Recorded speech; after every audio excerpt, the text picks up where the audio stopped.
Okay, so what we're going to talk about in this section is the short and long-term opportunity of selling final expense over the phone. So if you're new to the business or thinking about getting into the business and you want some facts and some perspective, and in my opinion too, on why I think final expense, specifically telesales, is here to stay for decades and why it's a safe play versus some other products like Medicare, maybe you're looking at that, or ACA, then this video is for you. We're going to give you what I feel are the strong factors as to why this business of final expense is a great one to be in. So let's talk first about the short-term opportunity. So first of all, this is why I like this, especially if you're new to the insurance business. It's not a technical sale to sell final expense over the phone. It really just takes a couple of days to learn and to understand. I mean, it's pretty simple. You've got a very short script that gets done in 15 minutes or less from start to close that you've got to learn. You got a few carriers you have to learn if you work with us. Maybe it's one if you work with a captive company. And you just have to learn their underwriting. And then at that point, it's really just get on the phone and start talking to people. Do your script, have some work ethic, and then follow through and be open-minded to getting constructive criticism to succeed. And again, the nice thing about that is that unlike other products, I can think first that comes to mind is Medicare. Medicare, you have to take your AHIP exam, which is very detailed. You have to pass with a 90%. Then you've got to know all the carriers in each state and what their availability is, and then test and get certified for each of those carriers, and then renew all of that stuff on a yearly basis. There's a lot more of a technical side of selling Medicare that is required before you even sell the first policy. It may take you months sometimes to get up and running with Medicare, whereas with final expense, if you actually work hard, it's a matter of days, if not weeks, to get started. And it's a rinse and repeat product because of that. Again, because it's not, and this can be like a pro and a con. This isn't a product where there's a lot of creativity. People who have a desire to have a creative side to them will struggle with this. My advice is find a hobby outside of final expense telesales to keep yourself occupied and your brain occupied specifically.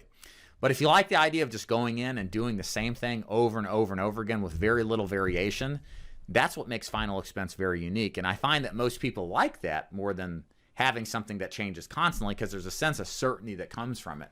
You're selling the same group of carriers. You're talking to the same socioeconomic background type of client. You get to know how they operate and what they think and their perspectives. And the process of selling is the same. You sit down at your home, you get on your headset, and you start dialing and rinsing and repeating over and over again, which is definitely a benefit. Also, there's a low barrier to entry. Now, what I mean by this, to sell final expense is simple. All you need is a life insurance license. That's not that difficult to pass and to get. In most states, you just need a 70% to pass. You need to carry general liability coverage, which is $150 down, roughly $40 a month, and then get appointed by some carriers with an agency you join, and you're in business. You don't even necessarily need to have money to buy leads because there's programs like our free lead program where we'll provide the leads for you at no cost. Granted, there are some programs that will make you buy leads, and if you go that route, commission tends to be a little higher. But it is something that it just doesn't take a lot of preparation, unlike other products, to be ready to sell. So you can quickly get started and get up and running selling final expense compared to a lot of other products that are out there. And it's also very remote friendly. Again, this is the big shift that we've seen since COVID started. It totally upended the traditional final expense face-to-face model, which is just like you think. You sit down with your client in their home to sell them in person. That's what I did for many years as a face-to-face agent in the 2010s. But with COVID, there were states that were shut down, and there was a ton of pressure on the carriers to update their application processes so that they would allow agents to sell over the phone. Fast forward now 4 years later, most carriers now are telesales friendly. You can, generally speaking, with many of the carriers, sell wherever you want as long as you have a non-resident license in the state that you're selling into. So where your clients are at, you got to be licensed in there. But there's a level of freedom that you can have where you can sell really wherever you want to and have more of that digital nomad type of style to your business if you want to. And the other thing about it is that this business is telesales friendly, not Zoom focused. So there are some people think, oh, it's remote, we'll get on Zoom and talk to Mildred. And I say Mildred, I'm talking about our typical final expense client. It's not the case. Our clients are not quite to the sophistication, probably in 10 years, to be Zoom capable. Everything that we're selling in our agency, and this is what I hear from others, is all over the phone when it comes to final expense. So you don't have to worry about Zoom, getting people onto a Zoom call, having them feel awkward because they're looking or watching you on camera. There's absolutely none of that. It is literally you pick up the phone or your dialer and wait till somebody says hello as you dial the leads, and then you're in a presentation to pitch them. Again, very simple to execute on this strategy. That's the overarching point I'm making here with final expense, guys, is that if you're new to this business or thinking about it, it shouldn't take you that long to get up and running. And as you've seen so far, it's not that complicated to understand, which should be promising to you because it doesn't take an arm and a leg and a bunch of time and effort to just make the first sale. You can do that as quickly as you'd like with final expense. Now let's shift gears. Let's talk about the long-term opportunity. So this is where I really think, for me, and why I have committed my business to the final expense business for the foreseeable future. Strategically, this is where my head is, and I think you should consider the same, because what have we seen over the past 10 to 20 years when it comes to the state of the economy, the state of business? Everything's in flux. Everything's in this constant level of change. And when you're looking at a business to be in, even if it's just selling something, you need to make sure that there's some longevity in the business and you're not on the tail end of a trend that's starting to spiral down. Think about, the downside of a housing crisis, right? Why would you want to necessarily start selling houses then? It's going to be much more difficult than maybe when it troughs out or starts to go back up. Now, a final expense, the biggest foundational factor that we have that is really feeding the opportunity in this business is the baby boomer population retiring. Over the next 10 to 20 years, closer to 20, I believe, 10 to 11,000 people retire, and not put in here, but needs to be put in here, and are turning age 65. That's really the accurate thing to say. There's 10 to 11,000 people turning 65 daily for approximately the next 20 years. It's 2024 when I'm filming this, so into the 2040s. Now, why does that matter? Because the baby boomers, which there's a baby boom after post-World War II, are hitting retirement. And people these days aren't having as many kids.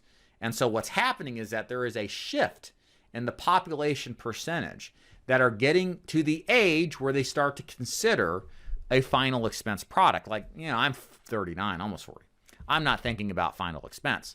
But somebody who's 65, 60 even, 70 plus, they're thinking about dying. They've had loved ones die. They've seen how expensive it is to get buried.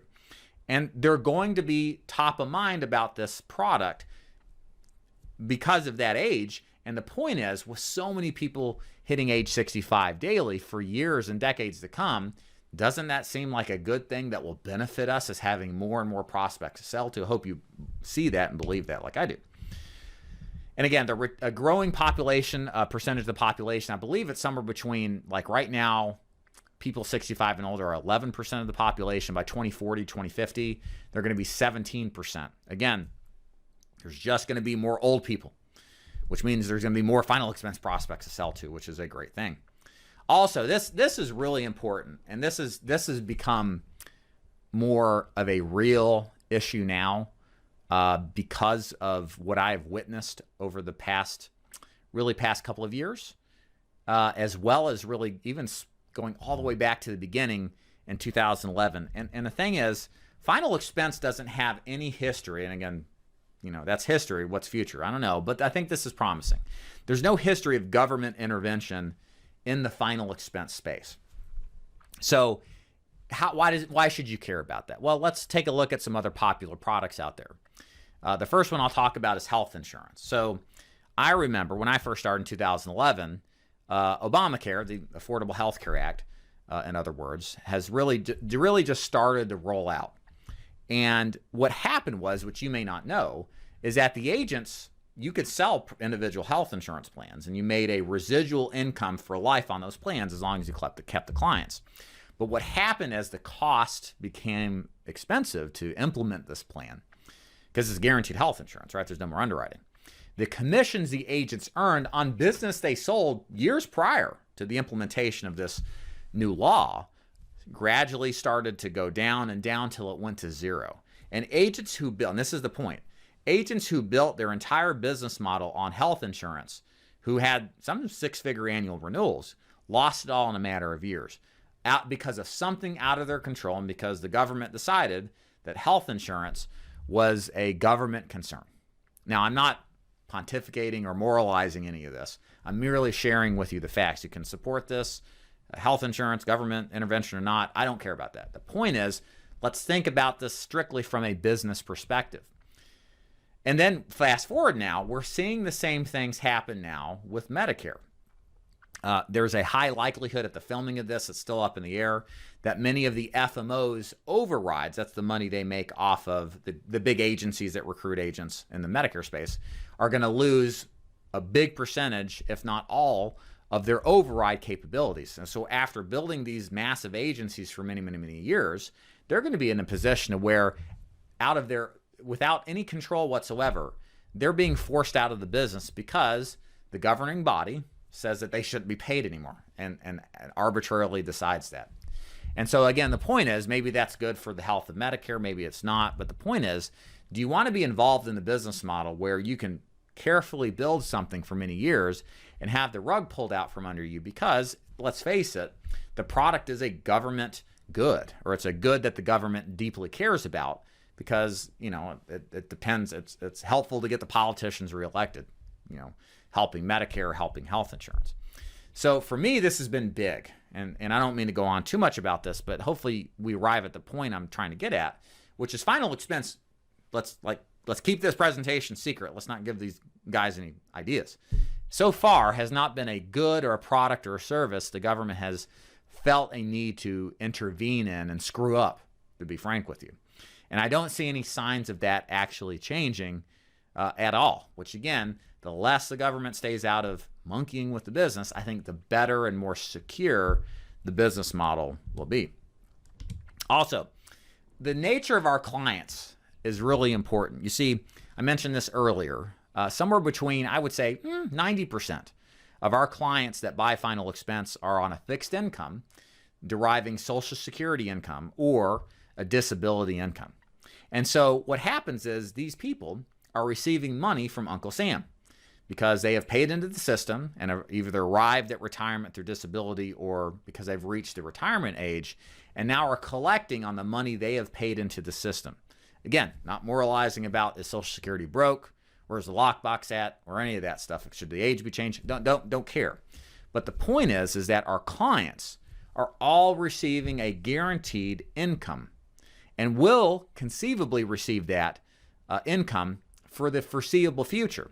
The reality is that, and this is why we've got the train on here, Social Security, and I think disability too, there's a lot of people on disability, is the third rail of politics. Nobody wants to touch the thing because it's going to shock them, and politicians are going to lose their place in the government.